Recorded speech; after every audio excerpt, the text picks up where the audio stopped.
Chapter 8.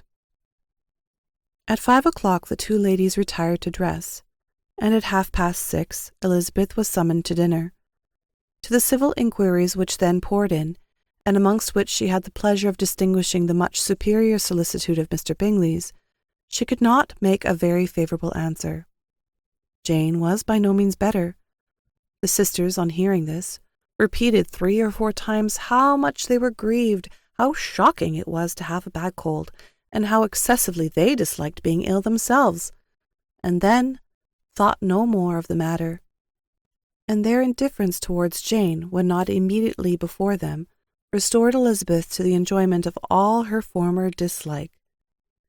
Their brother, indeed, was the only one of their party whom she could regard with any complacency. His anxiety for Jane was evident, and his attentions to herself most pleasing, and they prevented her feeling herself so much an intruder as she believed she was considered by the others. She had very little notice from any but him. Miss Bingley was engrossed by Mr. Darcy. Her sister scarcely less so, and as for Mr. Hurst, by whom Elizabeth sat, he was an indolent man, who lived only to eat, drink, and play at cards, who, when he found her to prefer a plain dish to a ragout, had nothing to say to her. When dinner was over, she returned directly to Jane, and Miss Bingley began abusing her as soon as she was out of the room. Her manners were pronounced to be very bad indeed, a mixture of pride and impertinence. She had no conversation, no style, no beauty. Mrs. Hurst thought the same, and added, "She has nothing, in short, to recommend her, but being an excellent walker. I shall never forget her appearance this morning. She really looked almost wild." "She did indeed, Louisa. I could hardly keep my countenance. Very nonsensical to come at all. Why must she be scampering about the country because her sister had a cold? Her hair so untidy, so blousy. Yes, and her petticoat. I hope you saw her petticoat. 6 inches deep in mud, I am absolutely certain, and the gown which had been let down to hide it in not doing its office." "Your picture may be very exact, Louisa," said Bingley, "but this was all lost upon me. I thought Miss Elizabeth Bennet looked remarkably well when she came into the room this morning. Her dirty petticoat quite escaped my notice." "You observed it, Mr. Darcy, I am sure," said Miss Bingley, "and I am inclined to think that you would not wish to see your sister make such an exhibition." "Certainly not." "To walk 3 miles, or 4 miles, or 5 miles, or whatever it is, above her ankles in dirt, and alone, quite alone. What could she mean by it? It seems to me to show an abominable sort of conceited independence, a most country-town indifference to decorum." "It shows an affection for her sister that is very pleasing," said Mr. Bingley. "I am afraid, Mr. Darcy," observed Miss Bingley in a half-whisper, "that this adventure has rather affected your admiration of her fine eyes." "Not at all," he replied. "They were brightened by the exercise." A short pause followed this speech, and Mrs. Hurst began again. "I have excessive regard for Miss Jane Bennet. She is really a very sweet girl, and I wish with all my heart she were well settled. But with such a father and mother, and such low connections, I'm afraid there is no chance of it." "I think I have heard you say that their uncle is an attorney in Meryton." "Yes, and they have another, who lives somewhere near Cheapside." "That is capital," added her sister, and they both laughed heartily. "If they had uncles enough to fill all Cheapside," cried Bingley, "it would not make them one jot less agreeable." "But it must very materially lessen their chance of marrying men of any consideration in the world," replied Darcy. To this speech Bingley made no answer, but his sisters gave it their hearty assent, and indulged their mirth for some time at the expense of their dear friend's vulgar relations. With a renewal of tenderness, however, they returned to her room on leaving the dinner parlour, and sat with her till summoned to coffee. She was still very poorly, and Elizabeth would not quit her at all, till late in the evening, when she had the comfort of seeing her sleep, and when it seemed to her rather right than pleasant that she should go downstairs herself. On entering the drawing-room, she found the whole party at loo, and was immediately invited to join them, but suspecting them to be playing high, she declined it, and making her sister the excuse, said she would amuse herself for the short time she could stay below with a book. Mr. Hurst looked at her with astonishment. "Do you prefer reading to cards?" said he. "That is rather singular." "Miss Eliza Bennet," said Miss Bingley, "despises cards. She is a great reader, and has no pleasure in anything else." "I deserve neither such praise nor such censure," cried Elizabeth. "I am not a great reader, and I have pleasure in many things." "In nursing your sister I am sure you have pleasure," said Bingley, "and I hope it will be soon increased by seeing her get well." Elizabeth thanked him from her heart, and then walked towards the table where a few books were lying. He immediately offered to fetch her others, all that his library afforded.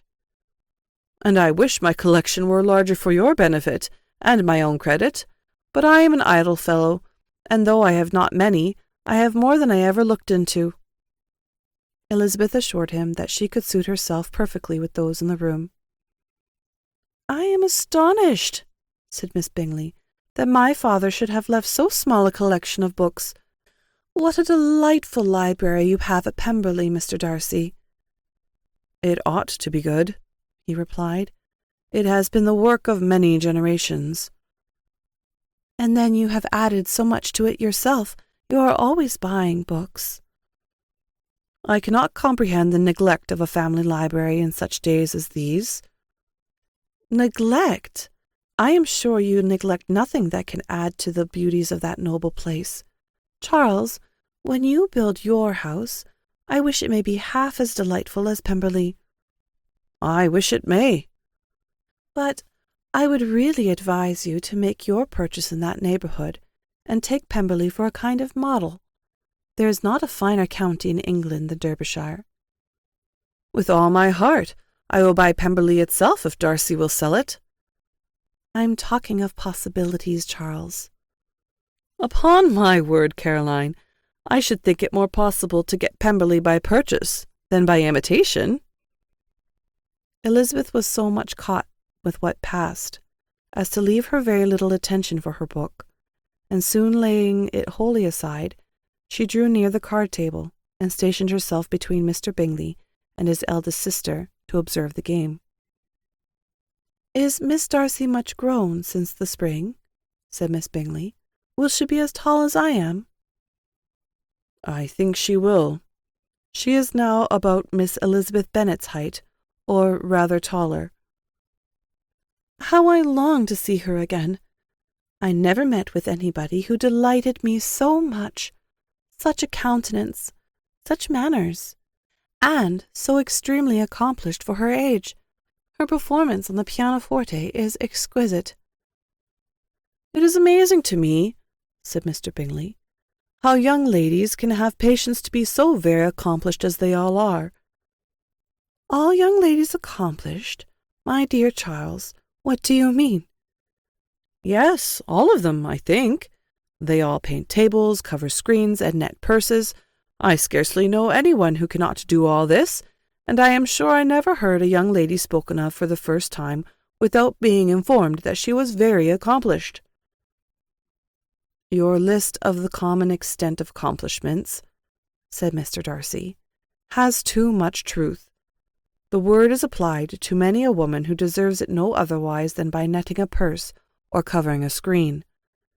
But I am very far from agreeing with you in your estimation of ladies in general. I cannot boast of knowing more than a half-dozen, in the whole range of my acquaintance, that are really accomplished." "Nor I am sure," said Miss Bingley.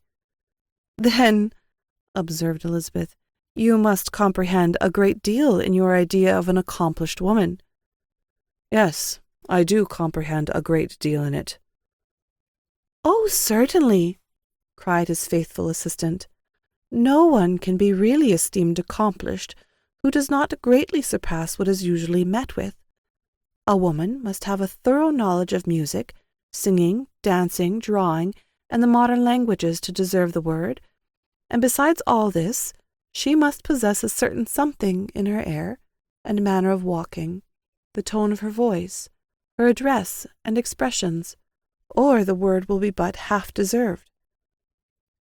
All this she must possess, added Darcy, and to all this she must add yet something more substantial, in the improvement of her mind by extensive reading. I am no longer surprised at your knowing only 6 accomplished women. I rather wonder now at your knowing any. Are you so severe upon your own sex as to doubt the possibility of all this? I never saw such a woman. I never saw such capacity, and taste, and application, and elegance as you describe united. Mrs. Hurst and Miss Bingley both cried out at the injustice of her implied doubt, and were both protesting that they knew many women who answered this description, when Mr. Hurst called them to order, with bitter complaints of their inattention to what was going forward. As all conversation was thereby at an end, Elizabeth soon afterwards left the room. Elizabeth Bennet, said Miss Bingley, when the door was closed on her, is one of those young women who seek to recommend themselves to the other sex by undervaluing their own, and with many men, I dare say, it succeeds, but, in my opinion, it is a paltry device, a very mean art. Undoubtedly, replied Darcy, to whom this remark was chiefly addressed. There is a meanness in all the arts which ladies sometimes condescend to employ for captivation. Whatever bears affinity to cunning is despicable. Miss Bingley was not so entirely satisfied with this reply as to continue the subject. Elizabeth joined them again only to say that her sister was worse, and that she could not leave her. Bingley urged Mr. Jones being sent for immediately, while his sisters, convinced that no country advice could be of any service, recommended an express to town for one of the most eminent physicians. This she would not hear of, but she was not so unwilling to comply with their brother's proposal, and it was settled that Mr. Jones should be sent for early in the morning if Miss Bennet were not decidedly better. Bingley was quite uncomfortable. His sisters declared that they were miserable.